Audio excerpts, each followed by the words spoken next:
Where do I begin? I guess I come at it from a sustainable development goals perspective, and I know what goes into making fashion. So I know there's issues around water, there's issues around carbon emissions, there's issues around ethical labour. There's a lot of clothing in the world that is not worn, is worn only once, and is disposed of too soon. We're overproducing at a mass scale and at an incredible speed. There's just too much stuff. Oh, nothing at all. I absolutely think everyone wants to feel, I want to feel good with what I'm wearing. Aleasha, you're going to feel good. Often there's a disconnect between how we make ourselves feel good with putting clothing on and what it takes to make that clothing, and how costly, environmentally and socially and economically, that clothing actually is.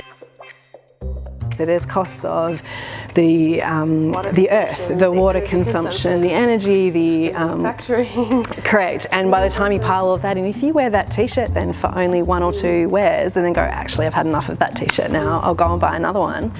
Oh my goodness, imagine all of that wasted effort.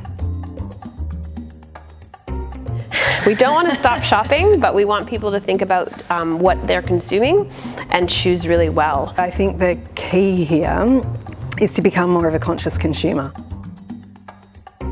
You can buy secondhand, like you can actually just extend the life of clothing that's already in existence, and usually that's still by purchasing it from someone else who's had it. You can just repair your clothing, you can ensure that you take good care of your clothing.